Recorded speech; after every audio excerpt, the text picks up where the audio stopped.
Secular होने का ये मतलब नहीं है कि हम अपनी ही संस्कृति, अपने ही त्योहार को भूल जाएं। 25 दिसंबर को क्रिसमस डे है, ये सबको पता है, लेकिन 23 दिसंबर शनिवार के दिन गीता जयंती है, ये कितने सनातनियों को पता है। क्रिसमस डे के अवसर पे हम मैरी क्रिसमस बोलते हैं, सांता क्लॉज का ड्रेस लाते हैं, क्रिसमस ट्री गिफ्ट करते हैं अपने बच्चों को।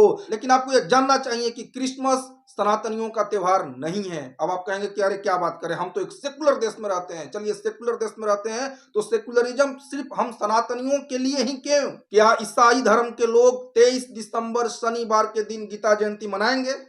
नहीं मनाएंगे। सिर्फ हम सनातनी ही सेकुलरिज्म का चोला पहन के रखे हैं और अपनी त्योहार को, अपनी संस्कृति को भूलते जा रहे हैं। क्रिश्चियन मिशनरीज द्वारा बड़े ही शातिर तरीके से हमारे धर्म ग्रंथों को, हमारे शास्त्रों को माइथोलॉजी बता करके हमें हमारी संस्कृति से दूर कर दिया गया है या फिर किया जा रहा है। सेवा के नाम पे, सहायता के नाम पे पैसा दे करके धर्मांतरण किया जा रहा है। इसके बारे में विस्तार से हम एक अलग वीडियो में बताएंगे, लेकिन आज मैं सारे सनातनियों से एक विनम्र निवेदन करना चाहूंगा कि देखिए, आप गीता जयंती सेलिब्रेट कीजिए और गीता जयंती के दिन अपने बच्चों को भगवत गीता ला करके गिफ्ट कीजिए। भगवान ने भगवत गीता का उपदेश किसी खास मजहब या पंथ के लोगों के लिए नहीं, बल्कि संपूर्ण मानव जाति के कल्याण के लिए दिया है। और जब हमारे बच्चे बचपन से भगवत गीता पढ़ेंगे तो उनका सर्वांगीण विकास होगा। भगवत गीता में भगवान हमारे जीवन की सारी समस्याओं का अस्थाई और आध्यात्मिक समाधान बताए हैं। इसलिए भगवत गीता हम सबके लिए बेहद जरूरी है। मैं फिर से विनम्र निवेदन करूंगा कि हम सबको गीता जयंती सेलिब्रेट करनी चाहिए, भगवत गीता को पढ़ना चाहिए, अपने बच्चों को भी पढ़ने की शिक्षा देनी चाहिए